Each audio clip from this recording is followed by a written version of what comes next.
What's happening, people, and welcome to Gameweek Review 24 on the Scarfey Talks Premier League podcast.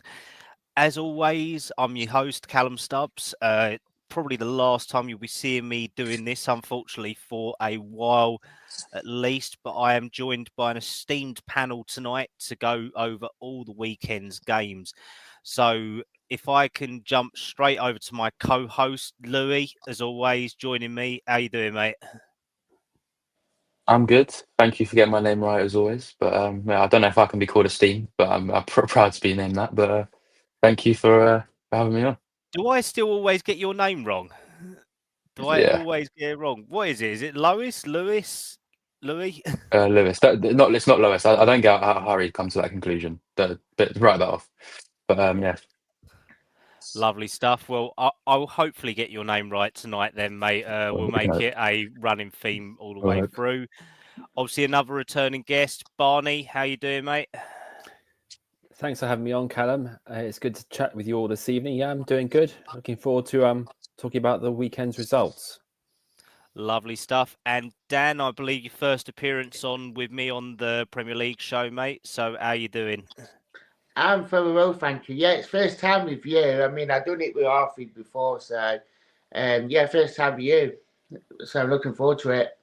Lovely stuff. It's a pleasure to have everyone with us as always tonight. So we will have a running game in the background. We do have Newcastle Arsenal playing at the moment in the Carabao Cup semi-final second leg at the moment with Newcastle 2-0 up. So if everyone could keep us updated, that'd be much appreciated because I need Arsenal to lose tonight.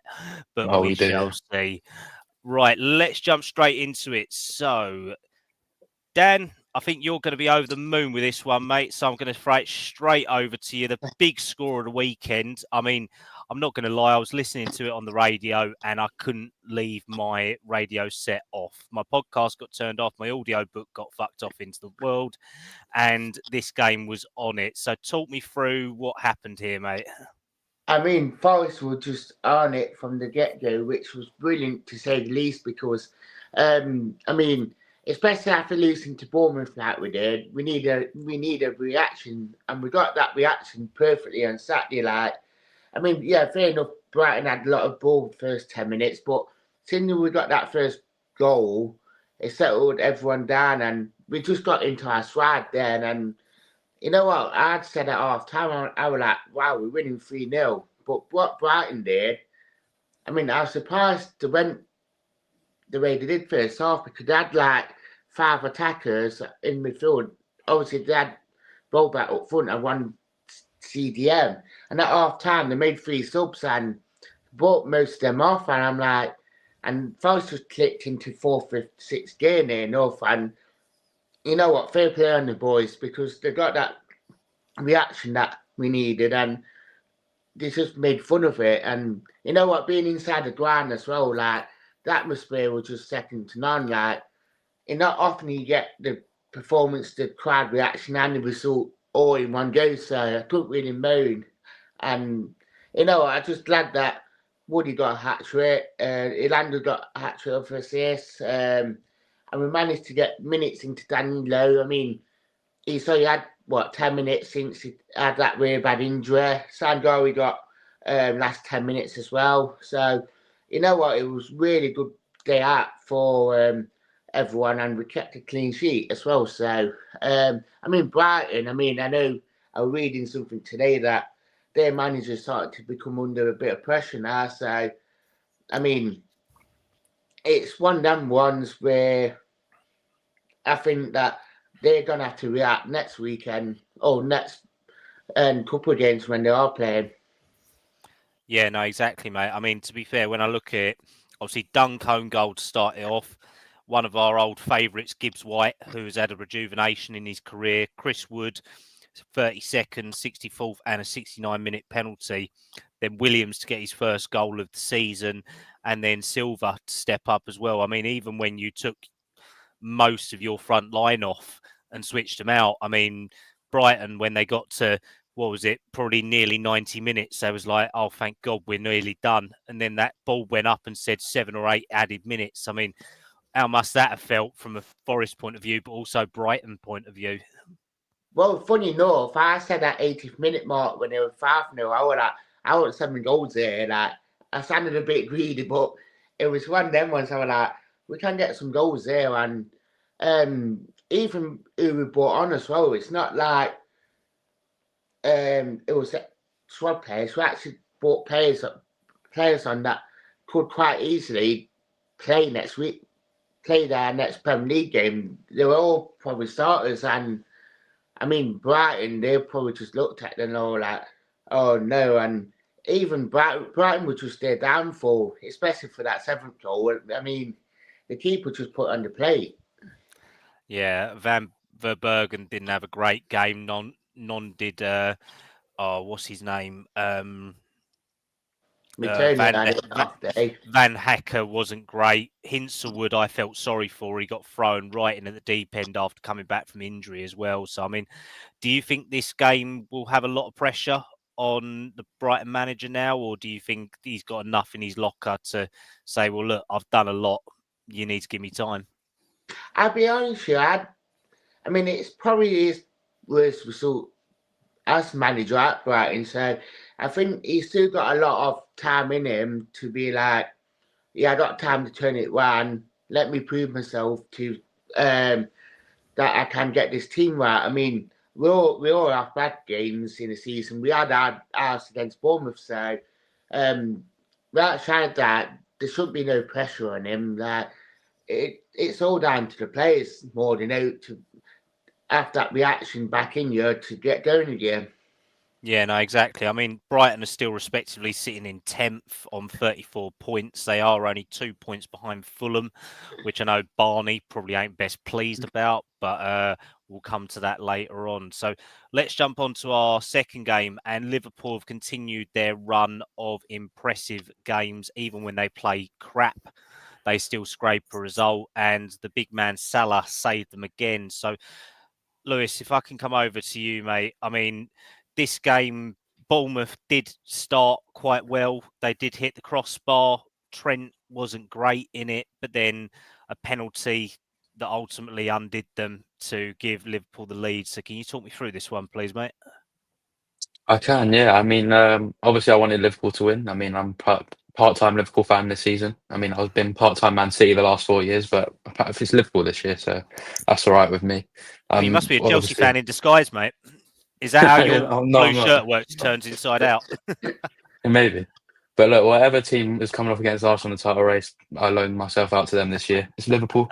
So we got the win. I say we, I'm not a Liverpool fan, but yeah, 2-0, we take that. Mo Salah. I mean, the first goal, was it a penalty? Probably not. I don't know. It was quite light. I mean, there was a touch, but I don't know. But look, I mean, we needed Salah to score, and he did. I mean, I triple captained in FPL, so cheers, Mo. That's greatly appreciated. Well, about 100 points. So, I mean, we're happy with that. But no, Bournemouth were brilliant this game. I thought they're very unlucky. One thing about Bournemouth is that they're very resilient, and they never give up under Areola, and they kept going. I mean, I could see Bournemouth really putting up a massive fight, and they did. I mean, they scored a brilliant goal with David Brooks in about the 30th minute or so, I think. But it was ruled out because it was offside. I mean, it is offside, but a fantastic goal. That was a warning sign to Liverpool, because they knew, Liverpool knew how threatening Bournemouth had been. I mean, they just came off a massive win to Forest, respectively, 5-0. So Bournemouth are really going to be up for this game. But Liverpool handled it well, as an Arne Slot team does, and they rode the wave, and they got past it. Brilliant goal from Salah as well to end off. I mean, that's just Salah showing his class. I mean, that's a golfing quality really between Liverpool and Arsenal this year, unfortunately. But that's very fortunate. But I mean, that's what gets you through these types of games. It's just quality, moments of brilliance, and that's what Mo Salah gives you. But no, I feel Bournemouth could have maybe got a point out of that game. I feel like they played well enough to get a point out of that game. They weren't significantly worse than Liverpool, but it's just that difference of quality that is between Bournemouth and the Liverpool right now. And that's nothing against Bournemouth, because Bournemouth could easily get a European spot this season. Yeah, I mean, do you think in this game this was crying out for a striker for Bournemouth? Because, I mean, they had a decent amount of shots. The finishing just wasn't there. I think they just lacked that final sort of third action. I mean, like you said, Brooks scored a really good goal, but that was ruled offside in the build-up to it. But do you think this was crying out for an Evan Nilsson, even Solanke when they had him? Yeah, definitely. I mean, I know that I think near in the second half, Justin Kluivert had it was an open goal, let's be brutally honest. I mean, I know it was a tight angle, but he skewed that off wide. So I think that Arsenal fans would be pulling their hair out, but it is what it is. But I mean, this was crying for a striker. I mean, you have to feel for Bournemouth. I mean, they have got a bad injury situation. I mean, obviously, as a Spurs fan, we know how bad ours are, but I mean, Bournemouth is bad as well. It is bad, but they've been doing brilliantly with how it is. But obviously, their front four are all primarily wingers. So I mean, it's very creative. You can see how they create lots of chances, but one of the four of them isn't clinical enough, and that's the problem that Bournemouth would have in a team against Liverpool. Yeah, no, exactly, mate. I mean, to be fair, Bournemouth are still sitting respectively in 7th in the table. They are only a point behind 5th at the moment and 3 points behind 4th. So, I mean, they've definitely kept everyone on the edge of their seats this year. And I definitely think they're an outside contender. Europa League, I think Champions League might be a little bit too far, but Europa League or Conference League, they're probably the nailed-on favourites, the outside team to sort of scrape into that. With us at the moment, we could end up with between 5 and 7 places in the Champions League if Spurs win the Europa League or Man United do, if Chelsea win the Conference League. If we then get good coefficient rules as well, we could have up to that. That will then push the Europa League spots out to most likely 8th and 9th, and Conference League could go, if predicted right, could go to 10th and 11th. So, I mean, we could get European football. We could do. Football. I mean, we could get European football. Our only chance of getting it is getting it through Europa League winning. But I mean, you never know. You never know. We might outdo the Fulham Germans. Spurs 10th, 11th. Barney, I'll see you in Conference League next season. I'll take it, mate. I'll take it. We could outdo the Germans. We could outdo the Spaniards. You never know. But knowing our luck, someone will Conference League football. Here we come. Oh, please don't. I love the Conference League. It's a great competition. Oh yeah, traveling to Azerbaijan and Kazakhstan. I love it. Far away as you can go. Literally, our allowance of fans getting there on a bus is 200 because no one else can afford the flights unless you're a Russian cosmonaut. That'd go down well. Right, let's jump straight on to our next game. It was at Goodison Park. It was a big game with Everton winning 4-0 against Leicester. So, Barney, I'm going to come to you on this one. Obviously, we had Dan on last week. Dan, being the delusional Evertonian fan that he is, did predict a big win. They did get it here. They did play well, considering that they have lost Calvert-Lewin as well. So, more praise for Everton, but Rude's really having a tough time of it at Leicester, ain't he? Exactly. I'm actually glad you came to me with this game because I just watched it on Match of the Day. Cover your ears, Spurs fans. I mean, that Leicester side was the same side that beat you. So I was quite shocked in a sense how poor Leicester were, but on the flip side, how good Everton were. I mean, literally from the kickoff, I think it was about 10.8 seconds and Everton were in front. I mean, at that point, you think this is going to become a rout because Leicester completely lost their way. And from that moment, Beto was on fire. I thought all his goals were excellent, quite frankly. And they should have scored more. Pickford with the assist for the first minute, the long ball straight over the top, through, bang, goal. And you just looked at Ruud van Nistelrooy's face. You're thinking, he's a man under pressure. Leicester have had a torrid season. And, we've spoken about them a lot, guys. And this will be a real kick in the teeth for them, certainly. But for Everton, it's a big, big win, definitely. And we'll sort of give them confidence going into their next game for certainly. But I do genuinely feel worried for Leicester now. Do you think they're nailed on to go down now because they didn't sign anyone realistically that could change them in January transfer window? However, did they? Like us, they had a poor transfer window, although we signed Willian, but we'll get to that later.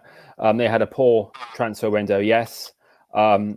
Especially where the position they're in, they need to sort of, get the bodies in the door. And I do worry for them because of that bottom six, the teams above them are sort of breaking away. And I don't see that bottom six now changing much at all, if I'm honest with you. So, yeah, they are in a relegation battle for sure. Watch And what you're saying. Watch what you're Spurs saying. will be safe. I'm calling it now. You'll be fine. Mid-table, Well, mate. yeah, but I don't want to be down in the bottom six. I want to be up towards the top six. You'll be fine, mate. But yeah, Leicester, serious relegation. But I do worry for them. No, that's fair. I mean, do you think David Moyes has gone in there and sort of solidified the ship a little bit for Everton and stabled it out? You know what? He always has that kind of manager bounce wherever he goes, and I like him. You know, he gets his team set up well. He's a motivator. He's an individual player motivator. He's got good tactical awareness. He sets teams up right, and wherever he goes, he gets results. I mean, I always fear when we come up against him. I don't like it. So yeah, I think they'll be fine. They'll finish, I reckon, about 12th, 13th. No danger of the drop. No, that's fair. And I mean, if Beto can get a bit of form, that might relieve the pressure on not having Calvert-Lewin. But I mean, obviously, their big man stepped up as well in the 90th minute. Elemen and Jai as well. He still keeps going. Can I just pause for a second? I believe Newcastle are winning 1-0. Yeah, they're checking it for far. Yes. Oh, don't say that. Don't say that. What? Dan, come on, relax. Oh, fuck off. Relax, yeah. Is it being confirmed? Are we confirming the score with VAR, please? It's tight. Oh, no, don't say this. Come on, don't say this. Has he just lent? Oh, who they got on co-commentary? Oh, Gary Neville. Is this allowed it? You said that, Nick. Yeah, disallowed it. It was probably just his hand that was off. His hand? Is it? Okay. What did he score with his hand then? What's going on there? Well, I'd love to tell you what refs do. Oh, well, that's a statement of intent for the rest of the game from Newcastle, I believe.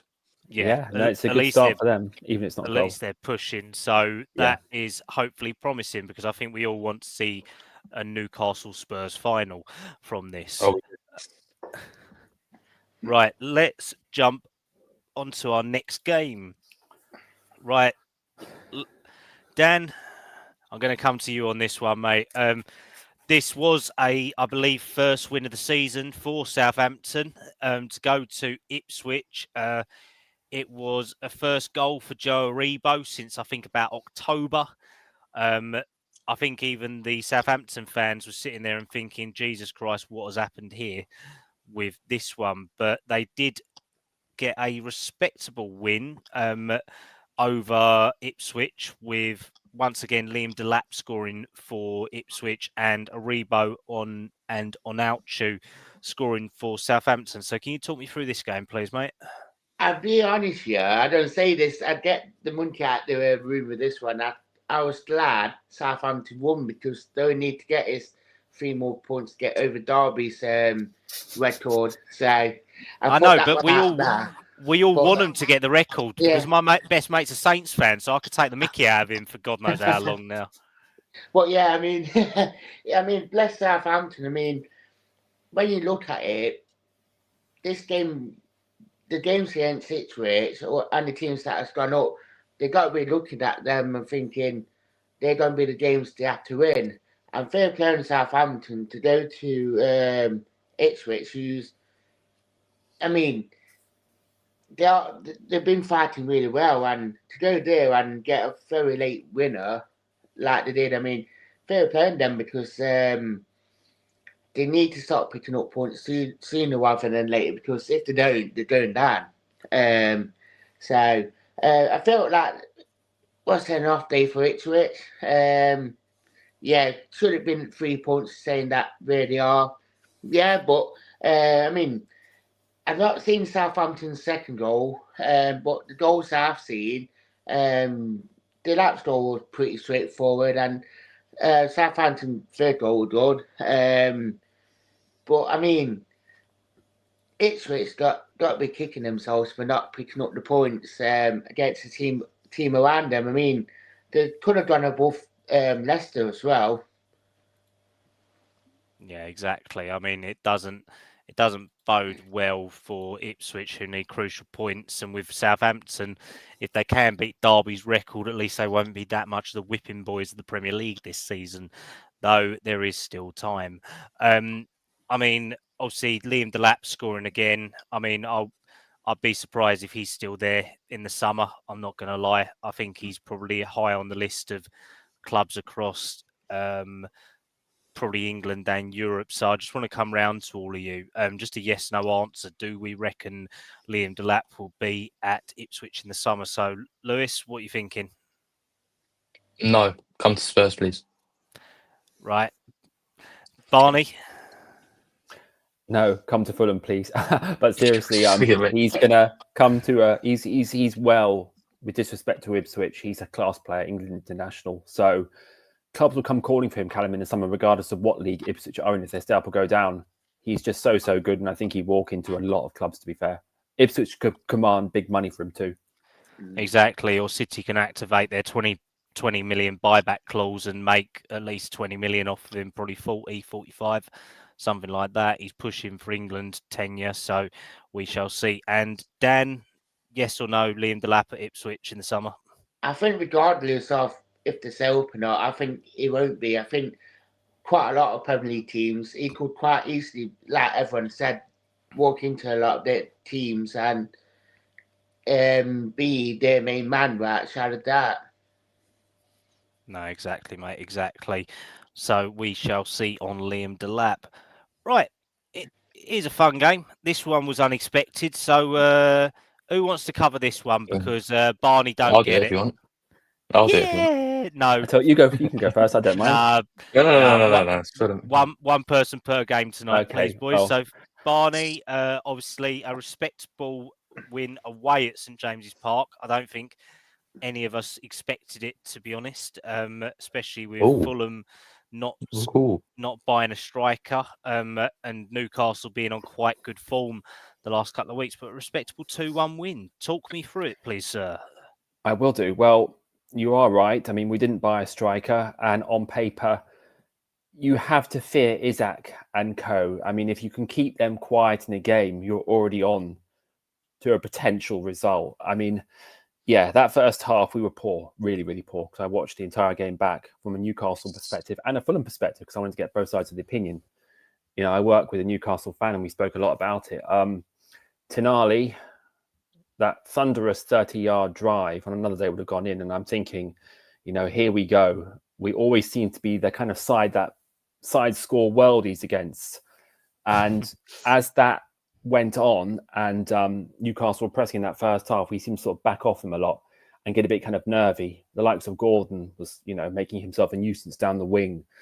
And Isaac, in the second half or the first half, he hit the Pope bar, didn't he? The thunderous drive, but I think that was at 1-1, if memory recalls. But the second half, a different story. I don't know what Marco said to the players at half time, but I said to my Fulham friend at work, I want some of what, you know, they had, because we were a different side, Kallum. We were absolutely brilliant. We nullified Newcastle. We pushed them back. Raul Jimenez could have had two. Adama had a great game. The defence, Calvin Bassey, I thought was brilliant. He kept Isaac out of the game for periods. So, yeah, the breakaway goal for 1-1, you know, Raul Jimenez dispossessed, ran the length of the field. Then Adama crossed in for Robinson, pinged it, and then that finish. It was actually almost identical to one of the goals he scored against reverse fixture against Newcastle. So that was 1-1. Lovely finish.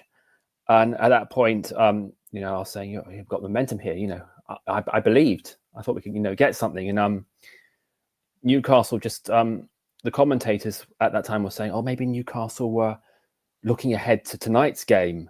And I'm thinking, no. If I'm a Newcastle United fan, you want to win every game, right? You don't make excuses. They had a week to rest for the weekend's game. If I'm a Newcastle United fan, you don't say, oh, no, we had an eye on Arsenal tonight. Maybe we weren't fully focused. No. You were focused. And, you know, Bournemouth dominant against them in their previous home games. So that's now 2 straight home defeats for them. You know, our first double over them since 2008. And yeah, it was a lovely finish from Muniz. You know, he came on as a substitute for Raul Jimenez. You could tell he was disappointed when he came off. But, you know, I like Marco's kind of tactics. If he sees an option, you know, he sees an avenue to get back into a game or a winner, and we just kept going. And I love the way he's on the sidelines, encouraging him forward. He's very passionate, and it was a lovely finish. Yeah, big 3 points. Huge, in fact, and does our European aspirations no harm. And Newcastle had the chances, don't get me wrong. They played well. On another day, they might have got something. But I think certainly in the second half, I think we wanted it more. No, I fully appreciate that, mate. From what I saw, it was a very good game, but obviously Adama Traore doing a lot of what he does, running up and down, making a pain in the arse of himself, and doing a lot of sweet FA at the end of it, sort of thing. So he ran no a lot. Yeah, surprise he on did that. run a lot. But You always it's talk good. about Adama Traore, and the last time you did that when I was on a show with you, he scored in the next game. So, I mean, I don't know. I don't really know why. If I was you, I'd probably keep stum about him. No, because I really don't like him. I think he's such an Why? overrated player for I shall nothing. remember this when he scores against Spurs. Well, yeah, I mean, he had Yeah, plenty of probably will chances happen now. against us in that 1-1 game, and he did nothing with it. So, No, to be fair, yeah, he didn't do much in that game. But, he's had to step in because Harry Wilson's already broken his foot against Manchester United. So now he's the cover. Oh, is in he that out for position. the rest? Is Wilson out for the rest of the season now? Most likely. He's out until mid-April. He's broken his fifth metatarsal or stress fracture. So it's not an ideal one, but No. obviously you have got a reinforcement coming in with Willian doing his medical the last I'm day delighted. and a half. Yeah, I'm delighted. He's been in there training for a month apparently, but it's just what we need. Marco knows him. I know his age. He's getting on a bit, but he's a football brain. He's great to have in the dressing room, and you need that kind of person as a pick-me-up, and he's a good option off the bench. I'll take it. No, exactly. What is it going to be? A 6-month deal or a 12-month deal? Six. Because what is he got to be 34 now, something like that, or 35? 36, I think. Oh my God! Sick. I was going to say, how long ago was it that he rejected Spurs and went to Chelsea? I have to talk about. Oh, right. But no, so a very respectable win for Fulham, and obviously both your strikers did score, which is promising. And it's good to see Ryan Sessegnon actually got on the pitch for a little bit as well, considering that he's still battling to get back to where he was previously. He's doing really well, and he should start against Wigan at the weekend, I'd imagine. I reckon so. I reckon he will.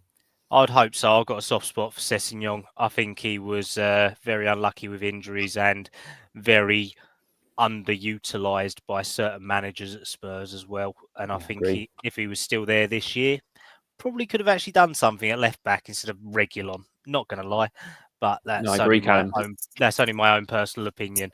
Right, let's jump on to the last game of the Saturday, and that was a very strange, a good performance from Wolves, but a very unfortunate one for Villa.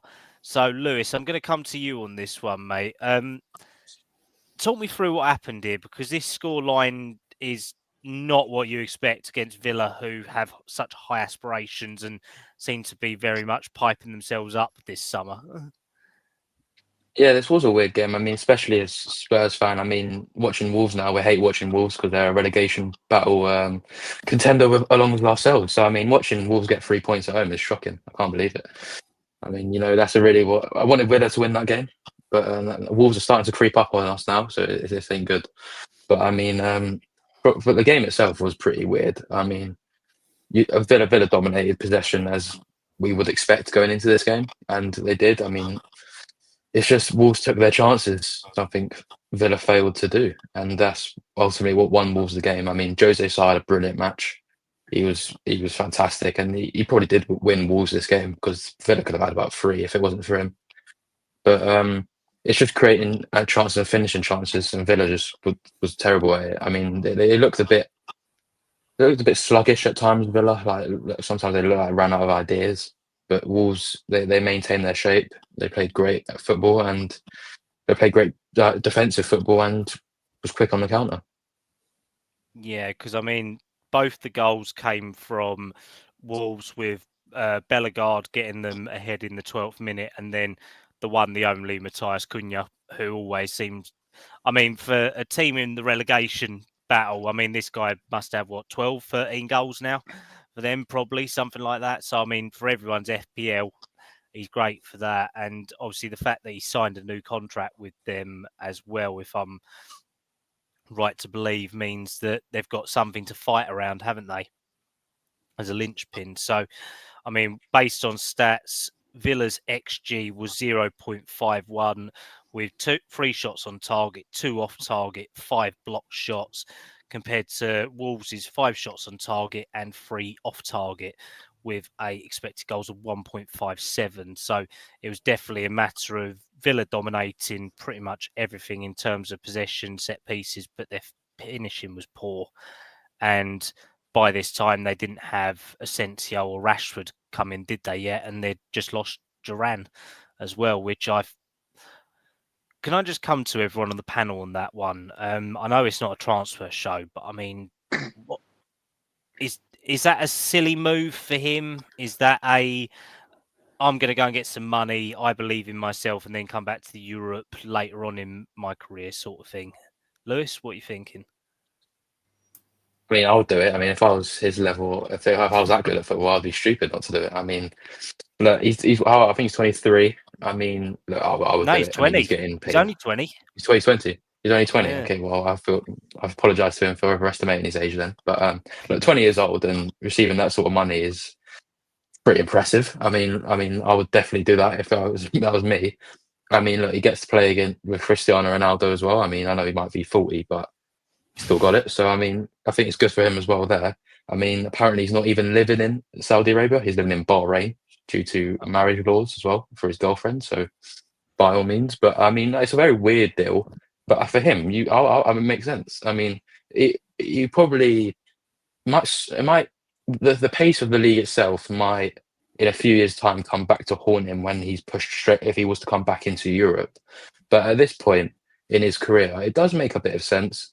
I mean, he's securing his long-term future with a lot of money behind him, and then in a few years' time, if he's feeling up for it, he can come back into the Premier League. I mean, I think for his footballing career, it might not be the best move, but for his personal life, I mean, he's just a brilliant move, and I don't really blame him. No, that's fair. Barney, if I can come to you on this one, mate, but a little bit of a different question. Do you think that this is good money for a player like Duran, or do you think it's an overinflated price tag? It's good money, but when you're sort of dealing with countries and clubs who pretty much have a bottomless pit of money, it's always going to be inflated, isn't it? I mean, I'll give you an example, even though I think for the record he was worth this, but Mitrovic going obviously out for a lot of money as well. I thought he could have been worth more, but there we go. I don't think it's overinflated. I think if anything, it's about right, because the Premier League has lost a really, really, really good player. But as Lewis said, if I was him, I would take the money tax-free, set your life up and come back in 5 years and you're still in your prime. No, exactly, mate, exactly. And Dan, just the final one to you on Duran. Are you surprised that no other Premier League clubs were looking at him or were going to make a move for that sort of money? I'll be honest with you, I think I'm surprised Chelsea, Arsenal, Man City never gone in for him, because, I mean, there have been no shadow of doubt that Arsenal need a number 9, especially what's going on. Man City, because they're on the rebuild and they got all this money that seem to be spending, and Chelsea just seem to like spend and buy a load of players. So I'm surprised them three don't not gone in for him. And I mean, reflecting on what the other guys have said, I mean, you got one life playing football, so obviously he's gone to get the money, and will it backfire on him? Maybe if he goes there and be able to continue his form, then 2-3 years he might be able to come back and be probably worth what he has spent on him. So I think there's pros and cons to it. But going back to what you said, I mean, I'm surprised Chelsea, City, or Arsenal ain't gone in for him. No, that's fair, mate. I definitely agree. I was surprised that someone else didn't go in there. I mean, to be fair, City spent a lot of money. Arsenal are still trying to work out whether they need a striker. Chelsea have PSR issues. Man United as well. I was surprised they didn't make a move, but then obviously they've got PSR as well, and it only took them to get rid of Rashford to be able to then not bring anyone in to replace him. But that was another funny one that me and Lewis are probably happy about in terms of who did come to Spurs instead. So let's jump on to our next game, which is Man United versus Palace. So Barney, I'm going to give you this one here, mate. Okay, mate. Yeah. Obviously, Palace Man United. super fan. Oh, exactly. Closest club to them and all that. Oh, I love Palace. You know. Yeah. About them. Well, to be He fair, said it. we've been very we have had praise for Glasner this year, so I think it's only fair to say it. But obviously a respectable. Well, no, I won't say respectable, and a very very good win for Palace up at Really Man good. United. I mean, United have got that tag now from even Amorim now, saying that they are the worst Man United team in history, apparently, according to one of his most recent press conferences. So, Barney, does this reflect on them in a good way? I'll just briefly touch on Man United's previous game because it all, correlates. After that, and I don't like to sort of disrespect other clubs because I loved Manchester United as a kid. I worked, they were brilliant. Sir Alex Ferguson, I was talking to Chris about it. They had a fabulous team, really, really did. Top of the range. You feared playing them, genuinely feared. But they do have that tag as currently the worst United team, certainly in my lifetime. And I don't like saying it because no one likes to criticize teams if, who does? But yeah, they were poor against us. Their previous game, really, really poor. But Palace would have looked at that game, certainly. Matea, 2 great goals. Old Trafford is certainly not the theatre of fear for other sides. Let's say it like that. Sides won't go there now and be scared. They're confident. They know not United are vulnerable and their manager is under pressure. There's no doubt about that. Any manager now who goes to United will have that pressure immediately just because of how big the club is. You can have the best manager in the world. If you can't get the best out of the players you've got, then there's problems. Clean sheet. They took their goals really, really well. Palace were a good side, and then they're managed well by their coach, and they've got some good players. They purchased, Eze, and they will look on that as it's not a shock win. Don't get me wrong; it's a good win, but it's just every side now sees United as we might be able to get some points here, and that's just the way it is, unfortunately. But yeah, great win for Palace, and certainly gives their confidence. Where are they in the table now? They're 12th. They're just 1 point behind Brentford. 6 behind us. It's going into February. It's really it gives them a boost. Yeah, no, exactly. I mean, it's definitely closed down to it. I mean, United did bring in a new left back in Patrick Dorgu, someone who I would have liked to see at Spurs potentially. I do think he's a very good young player. Probably good. a missed opportunity there, but I don't know where United go from here. Do they have to literally just terminate every player's contract and start again? And pretty much be like Brentford's B team sort of they thing. just Their need youth to development don't even exist there. So, I mean... team of individuals. Yeah. That's the and best way I could describe individuals. They're old individuals as well, aren't they? A lot of their team is old and not improving. Their back line looks vulnerable, but of course they beat us. But, it happens, Of course they beat us. But, yeah, their back line looks shaky. And it did against Palace. It did against us at times. We just didn't take our chances. Yeah, no, exactly. And I mean, it does, like you say, leave Palace 1 point ahead of United. United are 29 points in 24.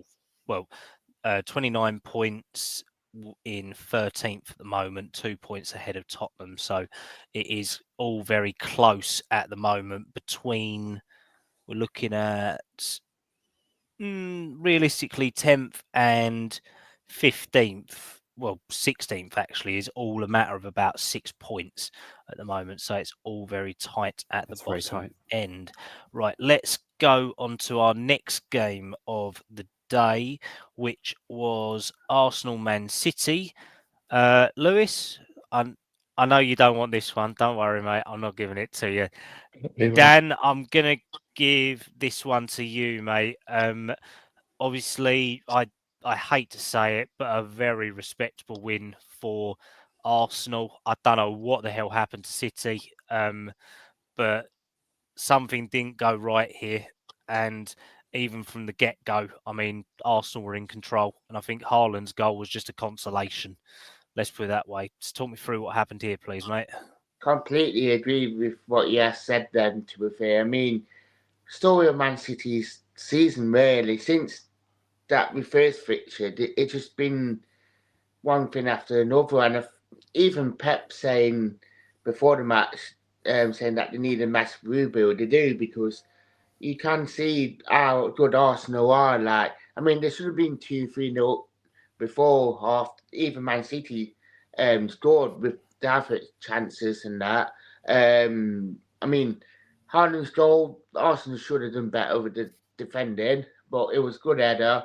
And after that, Arsenal just seemed to click into that third, fourth, fifth, sixth gear. Like, they just upped that tempo and they just ran that midfield completely. I mean, you can tell they're missing something in there. I mean, I know Man City signed Gonzalez after it, but that midfield, it just got no glue or. Oh, and it just makes you wonder, is Pep as good manager as he is now? Because obviously, when you're losing like that to Arsenal, and at the best Arsenal, I mean, something's got to be going off. And I mean, fair play on Ireland for not retaliating to Gabriel when he scored with that celebration. But I mean, they were all good goals. And I'm sort of glad in the way Havertz managed to put their misses away with that goal. And yeah, fair play on Arsenal for finding that fifth, sixth gear. Yeah, no, exactly. I mean, I'm looking at the City back line at the moment. Gvardiol at left back, John Stones and Akanji at centre back, and Matthias Nunez at right back. I mean, I'm not going to lie, he's a CDM. So this is where I feel that they are very susceptible, because they got rid of Walker.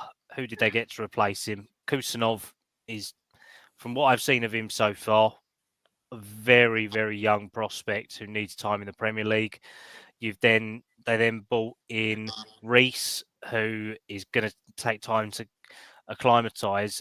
Like you said, Gonzalez came in after the window was closed, so he's going to take time to acclimatise. So the only one that has got probably any chance of starting is Marmoush, and there's only so much you can do with scoring goals when you're conceding that many. And especially when you got Ortega in goal. I mean, I don't know where Edison is, but this seems like a lot bigger rebuild, like you said, than just a matter of a few players in January. Yeah, they need a massive rebuild, and I mean, I think a lot of teams have worked out how to play against Pep now, and Arsenal shown that if a lot more instantly, if you up that tempo as well, I mean, anything can happen. And it makes me think, I've been saying it for weeks as well to a lot of people, like something's going off at Man City, because you can't be going from as good as they have been last 4-5 years to going from like a champion of Europe, champions of the world, to like a bang average Premier League team. Like, something must have really gone off for them to like really go downhill. And yeah, they do need a real build, but I mean, these players can't do that bad overnight. Like, I mean, they were Premier League champions last season, so it's something must have really gone off for them to like go down so far so quickly. Yeah, no, exactly. I think that the loss of Rodri, like we discussed previously, has been such a huge impact to that. And it shows how good a player he is, but also how rare the type of players there are. I think there's only a few that I've seen about, and there's only a few in the Premier League that you could say are in the same level. You'd probably say Rodri, probably Rice, I would say, maybe Caicedo on his day. but even that's a injury bench waiting to happen. So definitely City have a lot more to be desired. But turns out that winning 5-1 over City doesn't help Arsenal because they are 1-0 down again. Jacob Murphy, that's 2 goals in 2 games, but he's then got 5 goals in all competitions at the moment. He's most in a single season for Newcastle. He's got 14 involvements, 5 goals, 9 assists. He's most in a single campaign since 2016-17 for Norwich. So, according to Sky News, he's productive. Thank you, Sky, for your very good commentary as always. Right, let's jump on to our final game of the Sunday. I know that Lewis wants this one. Should I let him have it or should I take it? Yeah, You do whatever you feel best, Kallum. I'll let you have it, mate. So, obviously, we went to what's the Brentford Stadium called? Is it the GTEC? GTEC Community Stadium.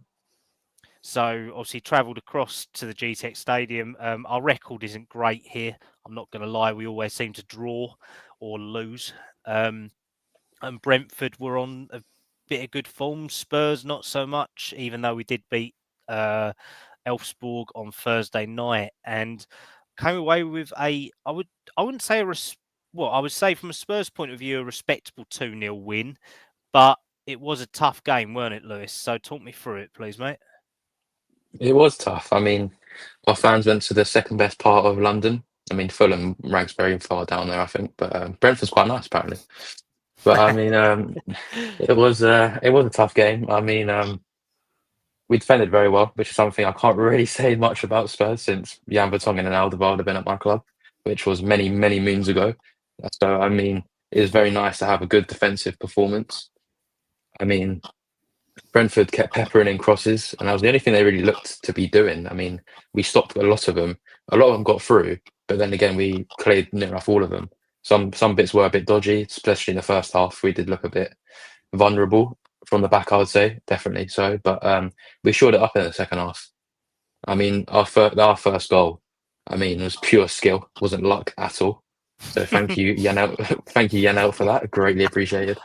I mean, but we did well. We created not as many chances as Brentford did, but we put them away, which is what mattered.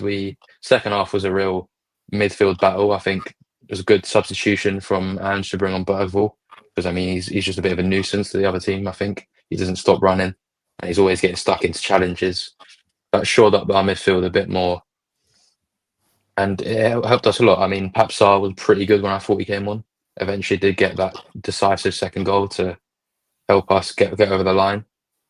I mean, but no, I think Bentancur was absolutely fantastic. I can't rave about this guy enough. Generally, I feel like I'm so happy to have him at my club. But I love him. I think he's absolutely brilliant. Another player I would like to mention, Jed Spence, was absolutely fantastic. He ended up getting the man of the match, rightly so. I mean, Dan will know a lot about him from his time at Forest, but I tell you that. I mean, he was absolutely brilliant. I mean, and Buemo was practically put in a prison. He couldn't move. I mean, Jed Spence was absolutely fantastic. Locked him up. I mean, I want to praise people like Archie Gray as well. I mean, he's 18.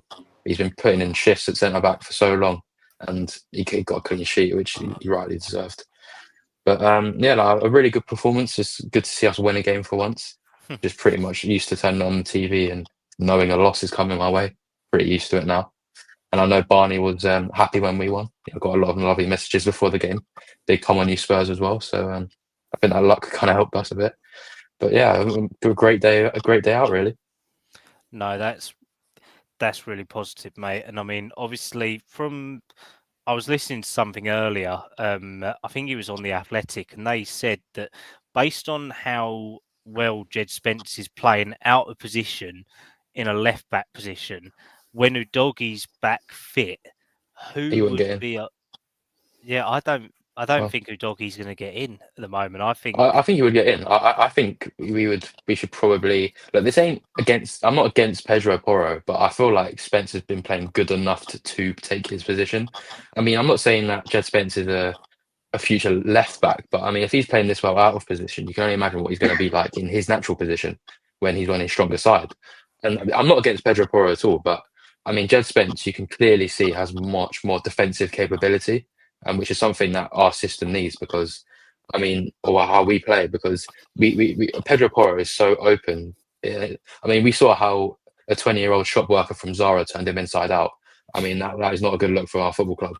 And so I think Jed Spence would deserve that place. I mean, Pedro Porro has played so much; he needs a rest anyway. But I think when Adobe does come back into this team, depending on performance, I think Jed Spence could be taking Pedro Porro's place. No, that's definitely fair. I would want to say I can vouch on Jed Spence because obviously with him being with Forest when we went up, like he's always had that potential to be a Premier League defender, and he had to buy his time, bless him. But I feel like now he is starting to show what he can do in the Premier League. I mean, he's just and he's proving Neil Warnock one as well.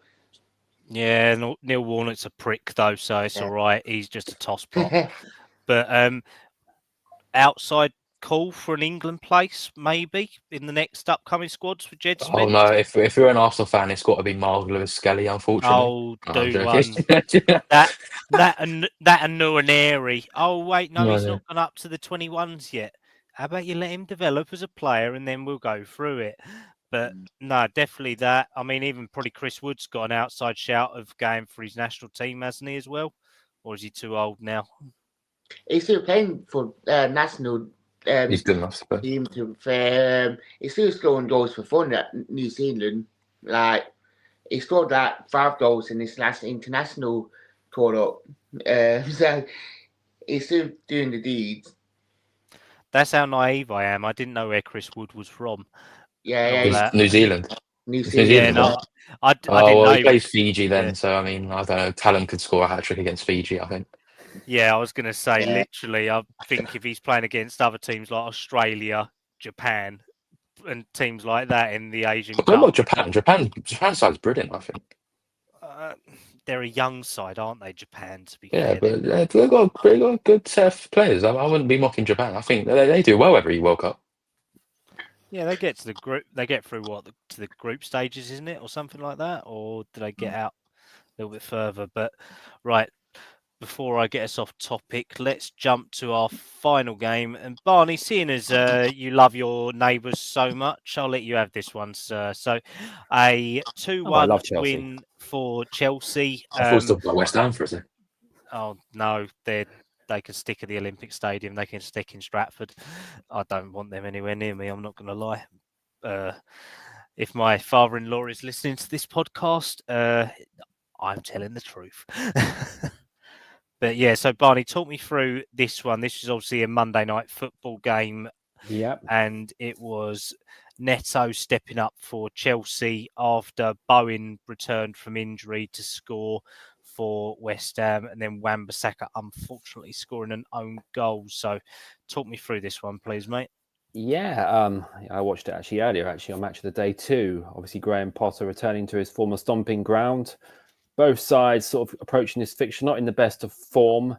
You know, London derby, it's always hard to call, but, you know, Chelsea in that 4th place currently, you expect them to, at least being at home, fancy the win. And it was a scrappy affair. It was a pretty, you know, not the best of games to watch, to be honest, but, you know, Chelsea got the job done. You know, Pedro Neto with a nice goal on 64 minutes. Bowen, you know, scoring just before half time.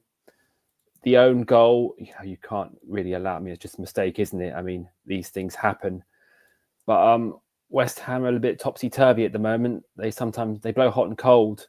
You know, they were reasonable against us, and then they had a couple of, you know, iffy results. And the same with Chelsea. You know, they have a couple of good results, bad results. And West Ham, you know, they'll be fine this season. You know, they're on 27 points. You know, they'll be all right. Chelsea are on, you know, 43 and 4th place. You know, they'll be looking up to Nottingham Forest, you know, trying to aim to sort of catch them. But yeah, it's wasn't the greatest game in terms of, you know, entertainment for the neutral, but, you know, Chelsea got the job done, I thought. No, that's fair. That's fair. I mean, obviously, since they have played, obviously, West Ham have brought in Evan Ferguson from Brighton, which I think is a very good deal for them, to be fair. It's a good signing. Good a signing. young player in with potential. I mean, it is only a loan, so I think they've gone with a low risk option for that. And Chelsea have gone and got some other youngster from Europe. Don't know where he's Signing from. No, I don't. And I'm not seems sure. to be no transfer strategy there, but obviously they have let João Felix go alongside a number of others, including Axel Disaster, as we call him, or Axel Disassi, to Aston Villa. So obviously Chelsea, even without all their backup players and everything like that, still got the job done, but they're not Palmer FC for this game. So Yeah, he was a bit that's out of the equation. He didn't have a great game. He was a bit invisible, I thought. Didn't offer a huge amount as he usually does. He makes himself a threat, with his passing and presence in midfield, but he was a bit of a passenger, I felt, in this game at times. Well, to be fair, he's allowed to have off games. He's only, 22, 23. Yeah. And I He's think played a lot of games. Yeah, most of us would take him in our squads one way or another. Let's put it that way. 100%. So that's obviously our last games for the review. I will just get everyone's score predictions for next Wednesday. This is the replay game or rescheduled game for Everton Liverpool when there was the ice or the wind, one of the two, that cancelled it, something bad weather related up in Liverpool. So, Lewis, what's your prediction for this one, mate? Quite a tough game to call, actually. I mean, on the face of it, you would probably think Liverpool would win. I mean, I think everyone would. But I mean, Everton and Everton have been building up a lot of good form recently. I mean, this is the last Merseyside derby at Goodison Park. I mean, that place is falling to shreds, unfortunately, but it'll do the job for now. I mean, so Everton have all the reasons to be really up for this game and really try and dent Liverpool's title hopes. I mean, will they do so? My FPL hopes not, because Mo Salah on the triple captain needs to be doing some work, and I think he will be doing some work. So I'll go for a 2-1 Liverpool win. It'll be tight. It will be tight. I don't see Liverpool running away with it, but I think Mo Salah will get another brace, and I'll be on 140 points, and I'll be in the win this week. Lovely to hear, mate. And Barney, what's your prediction for this one, mate? I'm completely on board with Lewis here. Yeah, I've got 3 Liverpool players in my team as well, 95 points currently. So I need Salah. I've captained him, so I need him to deliver. But you never know. Merseyside derby, the fans will be up for this. There's no doubt about it. Last Merseyside derby at Goodison Park. Everton will give Liverpool a game. But in terms of the quality Liverpool possess, I mean, they showed that. They showed that against Bournemouth. For all Bournemouth's excellent player, they were really, really good. Liverpool just were patient. And their quality eventually told with Salah to, he punished them for their mistakes. And I kind of feel this kind of has a similar kind of pattern to it. So in terms of prediction, I'm going for 2-1 Liverpool. 2-1 Liverpool. And Dan, are you echoing what Barney and Lewis are going for, or do you think Everton can scrape one here? I mean, I'm going to echo with what the guys have said, because I think I've got 2 Liverpool players in mind, with Salah and Van Dijk. But I mean, like Shadow that, David Moyes, Everton, Liverpool, Goodison Park. I mean, Liverpool won't run away with it, because we all know Derby Day, the form book.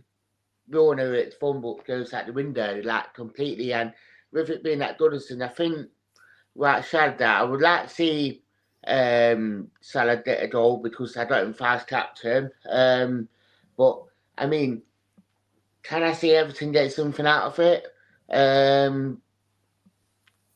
Depending if Liverpool have off day, but I mean, I can see it being a 2-1 Liverpool, like the guys have said. I think it's a tough one to call, but I think Liverpool might just scrape it, depending on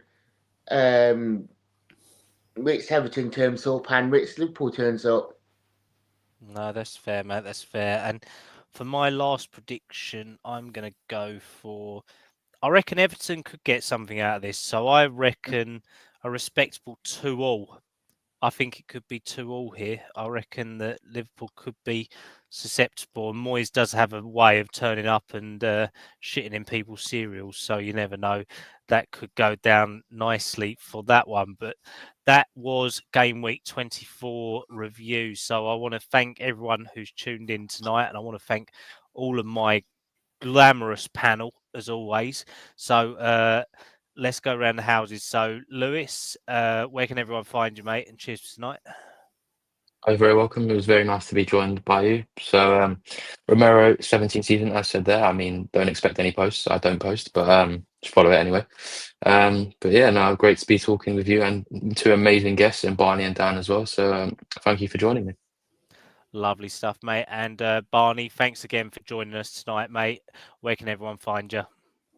It's a pleasure, Kallum. You're a great host. And Lewis and Dan, great to talk to you guys as well. You can find me on Ambrose Barney on X. And as always, Harry, mate, thank you for giving me the opportunity on these podcasts. It's a real honour. Lovely stuff. And Dan, obviously making your debut with me tonight, mate. So thank you very much for that. Where can everyone find you? I mean, it's been a pleasure, mate, to be with all three of you. I mean, it's been a good show. So thank you for having me on. I mean, you can find me on Talk Forest TV on Twitter. Twitter X. Instagram, it's tftv.media. And on YouTube, it's Talk Forest TV. Do talk a load of nonsense, but I mean, it does do well. So yeah, find me on all them. Lovely stuff. So it's been a pleasure for all three of you to be on here with me tonight. Obviously, don't forget to like and subscribe the channel. Go and give Harry a 5-star review on Spotify, on YouTube. Go and give him a thumbs up and a like and a subscribe as well on any of his platforms that he is doing stuff on. Obviously, myself, Lewis, Joseph and Harry are all doing different bits for the channel, including Spurs Spaces. Harry will do his pre and post match reviews as well. Lewis, have you got anything coming up for the channel at the moment, mate? I don't know. I mean, I just do what Harry told me to do, unfortunately. So I mean, look, I do bits here and there, but I don't really plan these things. I just get a lovely message and then off I go. Cool. We same as me. Pretty much just get told where we're going. We get our marching orders and we make it happen. But no. So obviously, don't forget to check out probably Harry's pre-game vlog tomorrow before the Liverpool and Spurs second leg of the Carabao Cup semi-final. As well, don't forget to check out all of his other posts that he does. Don't forget to like and subscribe the channel. And if anyone's interested, you can find me at Kallum Stubbs 97 on X. You can find me on Park Lane Podcast at 7 o'clock on Sunday nights. And you can find me at other places, here, there, and everywhere, over X or on Scarfey Spurs Talks, as we do. Obviously, it is our last show tonight. Hopefully not forever, but the last one for the season so far. So if you do want to see any of the content, go over to YouTube or X, and it is all recorded and will be live. Well, we have been live for the last hour or so, so go and check it out. But yeah, big up to Harry and have a good night, everyone. And Arsenal are losing 1-0 at half time in the Carabao Cup second round.